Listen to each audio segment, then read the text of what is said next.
Teddy Minahasa dituntut hukuman mati. Hotman Paris tak terima. September atau kurang lebih 3 minggu sebelumnya, Teddy sudah mengatakan musnahkan. Dan sejak 24 September, sudah tidak ada chatting antara Teddy dengan Dodi dan sebagainya. Benar-benar tidak ada lagi chatting.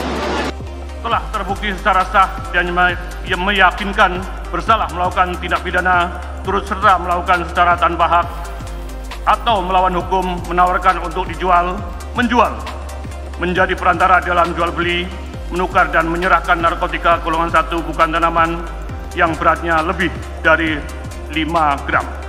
Sebagaimana diatur dalam pasal 114 ayat 2 Undang-Undang Republik Indonesia Nomor 35 Tahun 2009 tentang narkotika Yunto 55 ayat 1 ke 1 KUP sesuai dakwaan pertama kami. 2. Menjatuhkan terhadap terdakwa Teddy Minahasa Putra bin Haji Abu Bakar dengan pidana mati.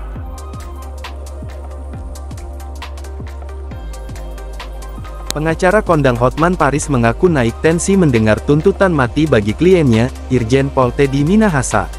Pengakuan itu disampaikannya usai persidangan di Pengadilan Negeri Jakarta Barat. Jelas dong kalau dihukum mati tensi kita agak naik itu wajar, kata Hotman Paris. Sebab, dirinya merasa sudah membela kliennya secara maksimal. Kita ini kan membela klien, mencari kebenaran. Apakah itu nanti bersalah atau tidak itu terserah pada hakim, ujarnya.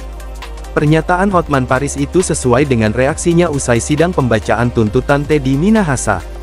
Saat Teddy Minahasa menghampiri tim penasihat hukum, Hotman Paris tampak mengurut keningnya dengan tangan yang dihiasi cincin akik. Sebelumnya, JPU telah membacakan tuntutan mati bagi Teddy Minahasa pada hari ini. Petik 2. Menuntut menjatuhkan pidana terhadap terdakwa Teddy Minahasa Putra dengan hukuman mati, ujar jaksa dalam persidangan. Dalam tuntutannya, JPU meyakini Irjen Teddy Minahasa bersalah melakukan jual beli narkotika jenis sabu.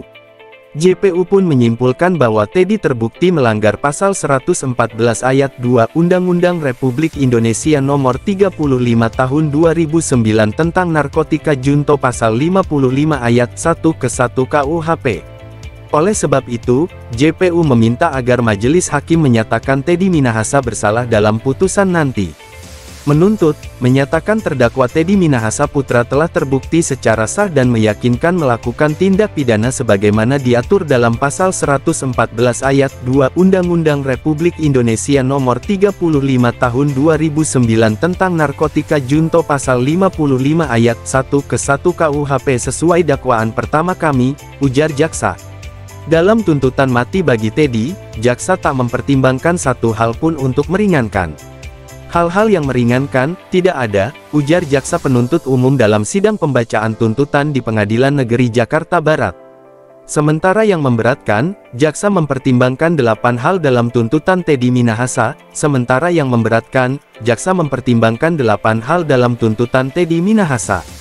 Pertama, Teddy dianggap turut menikmati keuntungan hasil penjualan narkotika jenis sabu.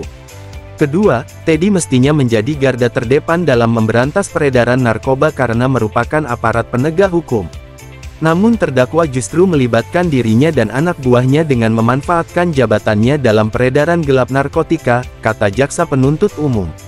Ketiga, perbuatan Teddy dianggap merusak kepercayaan publik kepada institusi penegak hukum, khususnya Polri.